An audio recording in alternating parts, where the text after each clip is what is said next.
ونسلم على رسوله الكريم. قال الله تعالى: إنا عرضنا الأمانة على السماوات والأرض والجبال فأبين أن يحملنها وأشفقن منها وحملها الإنسان إنه كان ظلوما جهولا. وقال رسول الله صلى الله عليه وسلم: تبارك بالقرآن فإنه كلام الله وخرج منه أو كما قال صلی اللہ علیہ وسلم. قرآن پاک کے اندر اللہ رب العزت نے قرآن کریم کو امانت سے تعبیر کیا ہے. یہ جو نعمت ہے جو اللہ نے ان بچوں کو دی، اللہ فرماتے ہیں: انا عرضنا الامانۃ علی السماوات والارض والجبال. یہ نعمت ہم نے آسمانوں کو کہا تم قبول کر لو، تم اٹھاؤ اسے، تم اس کی حفاظت کرو. زمینوں کو کہا اور پہاڑوں کو کہا کہ تم اس کی حفاظت کرو، تم اس کو پڑھو.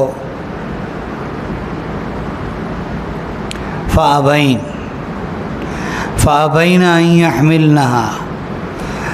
انہوں نے انکار کر دیا کہ ہمارے بس کی بات نہیں ہے. وَأَشْفَقْنَ مِنْهَا. اور اس سے گھبرا گئے، ڈر گئے، پیچھے ہو گئے. وَحَمَلَهَا الْإِنسَانُ. انسان نے کہا میں اس نعمت کو لوں گا، میں اس کی حفاظت کروں گا. انسان کا حال یہ ہے کہ اِنَّهُ كَانَ ظَلُومًا جَهُولًا. وہ بہت بڑا ظالم بھی ہے اور بہت بڑا جاہل بھی ہے. ہر طرح کی، ہر قسم کی گڑبڑ اس میں ہے. اس کے باوجود اس امانت کو قبول کیا. اور آج آپ دیکھ رہے ہیں علماء نے لکھا ہے کہ قرآن پاک سے پہلے کسی کتاب کو کوئی حفظ نہیں کر سکا امتیوں میں سے. جو کتاب جس نبی پر نازل ہوئی اس نبی کا کوئی امتی اس کتاب کو حفظ نہیں کر سکا. تو قرآن پاک کا اعجاز ہے، قرآن پاک کا معجزہ ہے کہ چھوٹے چھوٹے بچوں کو حفظ ہو جاتا ہے اور تھوڑے تھوڑے عرصے میں حفظ ہو جاتا ہے.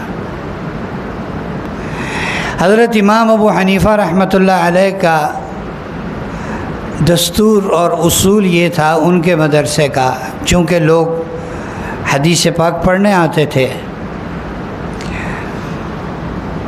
تو ان کا اصول یہ تھا کہ جو بھی حدیث پڑھنے آئے وہ قرآن پاک کا حافظ ہو.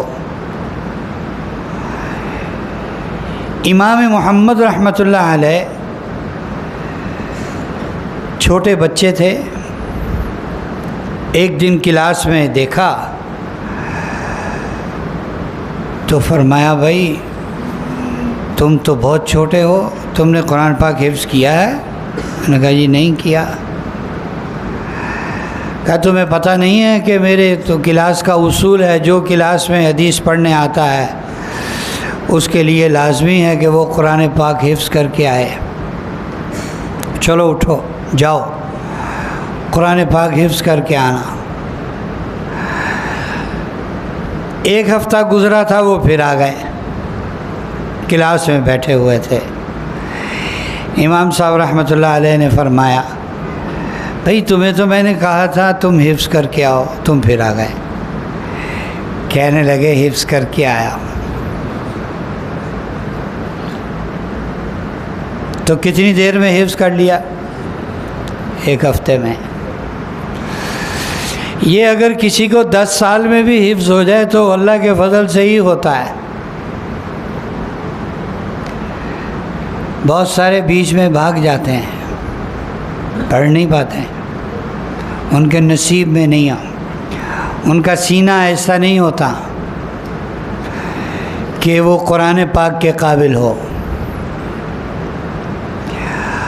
اور بہت سارے ہیں، 1000 کمیوں کے باوجود، 1000 خامیوں کے باوجود اللہ نے ان کا سینہ اس قابل رکھا ہے کہ اس پہ قرآن پاک محفوظ رکھا، اس کو ایسا بنایا۔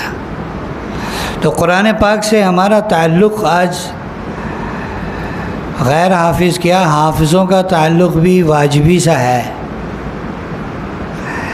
حالانکہ اللہ کے نبی فرما رہے ہیں تبارک بالقرآن، قرآن پاک سے برکتیں حاصل کیا کرو، انہو کلام اللہ، یہ اللہ کا کلام ہے، وخرج من، اور اللہ کے منہ سے نکلا ہے، اس سے برکت حاصل کرو۔ آج ہمیں قرآن پاک کی برکت کیوں حاصل نہیں؟ قرآن پاک کی برکت کیا ہے؟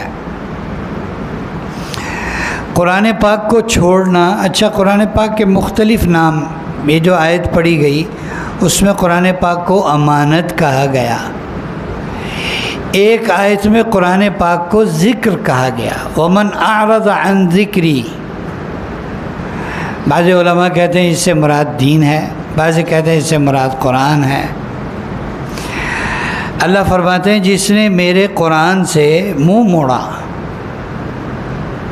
فَإِنَّ لَهُ مَعِيشَةً ضَنْكَ، اس کی زندگی تنگ کر دوں گا، روزی تنگ کر دوں گا، پریشان رہے گا ہمیشہ۔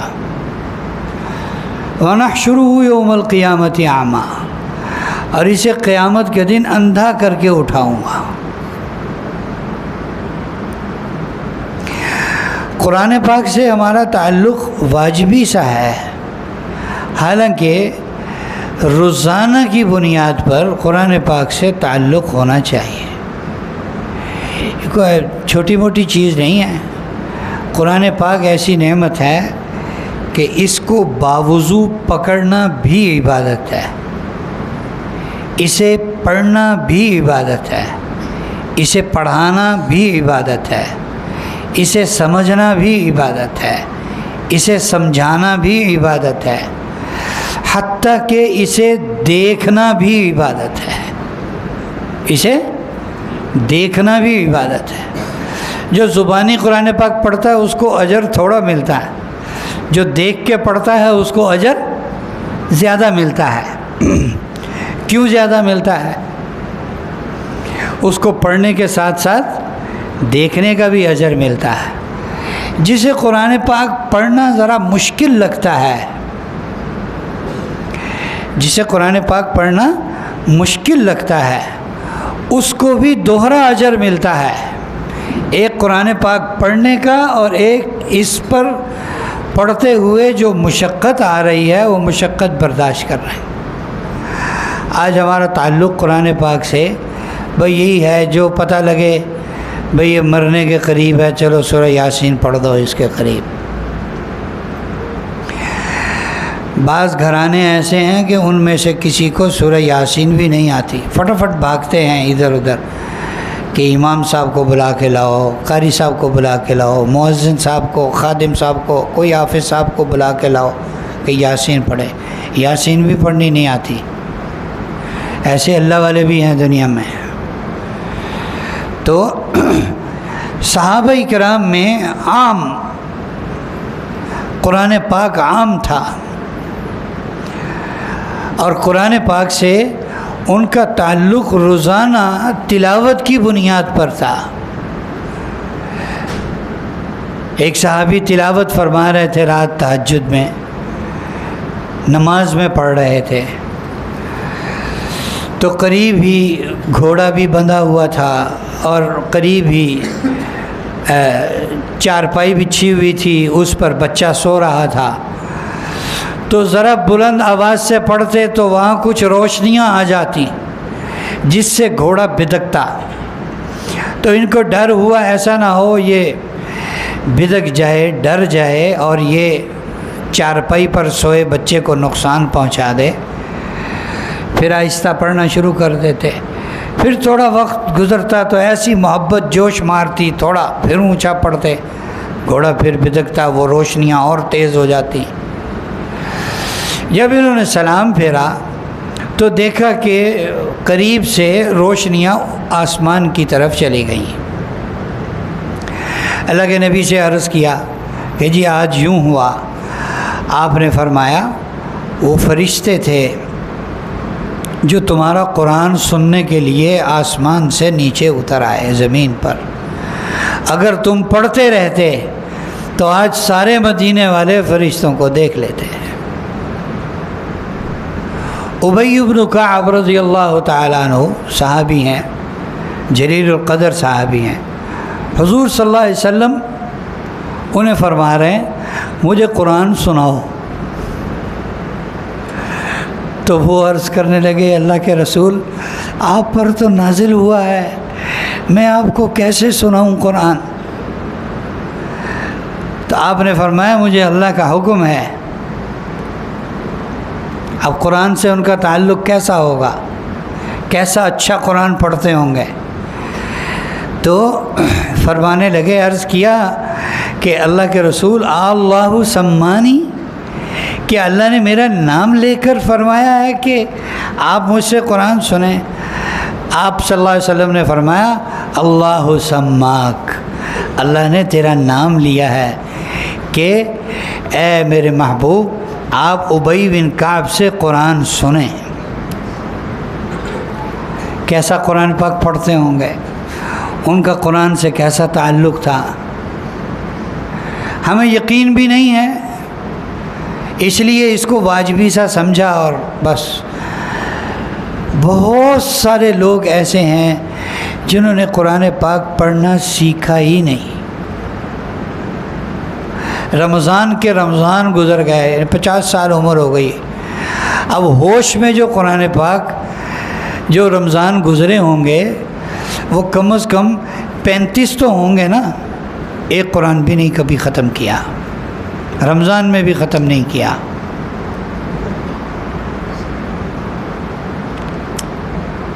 تو پھر قرآن کی برکتیں کیسے حاصل ہوں گی؟ بچی کی شادی ہوتی ہے، بچے کی شادی ہوتی ہے، قرآن پاک لے کے یوں کھڑے ہو جاتے ہیں، اس کے نیچے سے گزر جاؤ، کچھ نہیں ہوتا اس سے، اس کے نیچے سے گزر جاؤ، کچھ نہیں ہوتا۔ قرآن اوپر سے گزر گیا یا نیچے سے گزر گیا کوئی فرق نہیں پڑا۔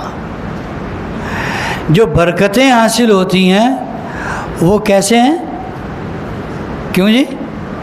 پڑھنے سے، خود پڑھنے سے۔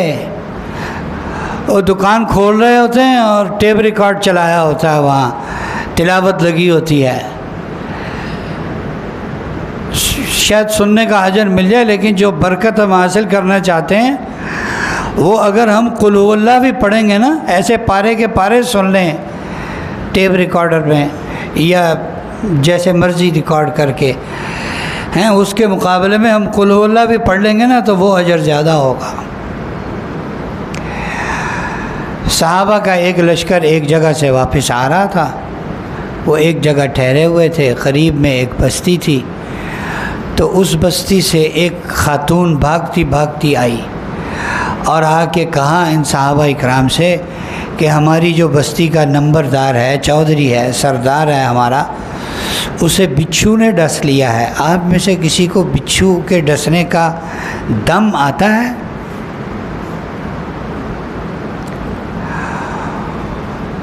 تو حضرت ابو سعید خدری رضی اللہ تعالیٰ عنہ انہیں فوراً فرمایا مجھے آتا ہے۔ چلے گئے، دم کیا، اللہ کی شان وہ ٹھیک ہو گیا۔ بچھو کے ڈسے کا بھی دم ہے، جو مسنون دم ہے وہ تو معوذتین ہے، معوذتین پڑھیں۔ بچھو کا زہر بہت تیز ہوتا ہے۔ ہم ایک تشکیل میں تھے تو چھوٹی سی مسجد تھی، اس کا یعنی اتنی کی مسجد ہوگی، یہ جو دو پلر ہیں اس کے ادھر ادھر یہ مسجد ہے۔ یہاں محراب ہے، وہ دروازہ ہے باہر کا، صرف یہ ایک ہال ہے۔ ایک ساتھی نے، ہماری جماعت کے ساتھی نے جوتا پہنا تو اس کے جوتے میں، فجر کی نماز کے بعد اس کے جوتے میں بچھو تھا، تو اس کی جو پاؤں کی دوسری انگلی ہوتی ہے چھوٹی سے ساتھ والی، اس پر بچھو نے ڈنگ مارا۔ اس کو گیٹ سے، دروازے سے محراب تک لے کر آئے تو بچھو کا زہر اس کے مثانے تک آ چکا تھا، اتنا تیز ہوتا ہے۔ تو ہماری جماعت میں ایک ساتھی تھا، وہ کوئی سرکاری افسر تھا، اس کو بچھو کا دم آتا تھا، تو وہ کہنے لگا چھوڑ دیں اس کو۔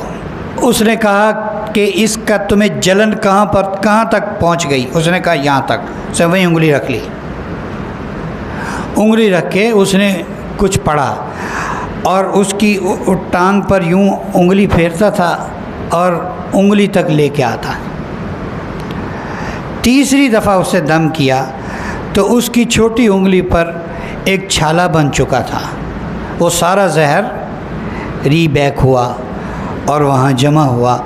اس نے کہا پیچھے ہٹ جائیں، اس کی انگلی سے پیچھے ہو جائیں۔ اس کو بلیڈ لگایا تو وہ یوں اچھل کے گیا، تقریباً 2 میٹر تک وہ گیا، اتنی رفتار تھی اس کی واپسی پر بھی۔ تو حضرت ابو سعید خدری نے دم کیا، وہ ٹھیک ہو گیا۔ تو یہ واپس آ گئے تو وہ عورت پیچھے پیچھے کوئی بکریوں کا ایک پورا ریوڑ لے کر ان کے پاس آئی اور کہا کہ یہ ہمارے سردار نے تمہارے لیے ہدیہ بھیجا ہے جس نے دم کیا۔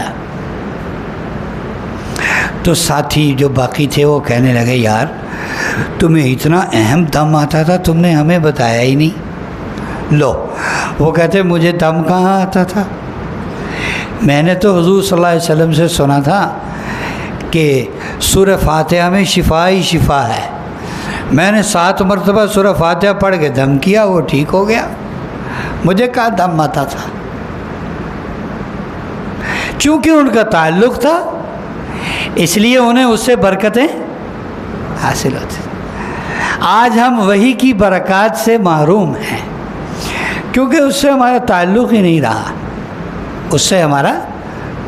نہیں رہا، تو قرآن پاک کے ساتھ ہمارا تلاوت کا لازمی تعلق ہو، چاہے ایک صفحہ پڑھیں بالترتیب، ایک ورقہ پڑھیں بالترتیب، الف لام میم سے والناس تک، ایک پاؤ پڑھیں، ایک آدھا پڑھیں، ایک پارہ پڑھیں، 2 پڑھیں، جتنے بھی پڑھیں ترتیب کے ساتھ پڑھیں۔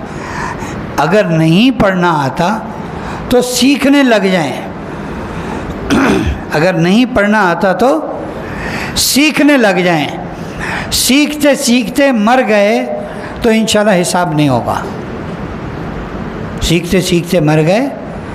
ایک آدمی نے اگر بڑھاپے میں حفظ کرنا شروع کر دیا تھوڑا تھوڑا کر کے اور حفظ کرتے کرتے مر گیا کہ ایک آیت روزانہ پڑھوں گا، بس یاد نہیں ہوتا، اب اتنا ہی یاد ہوتا۔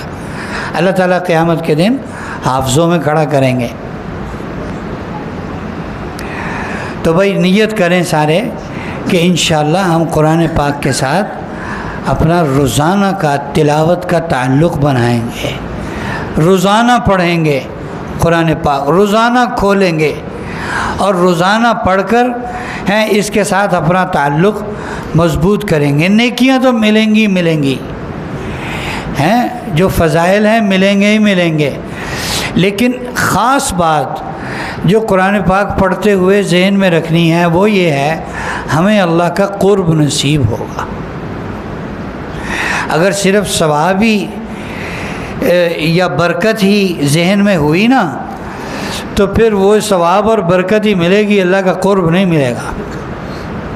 سب سے بڑی نیت کیا ہے؟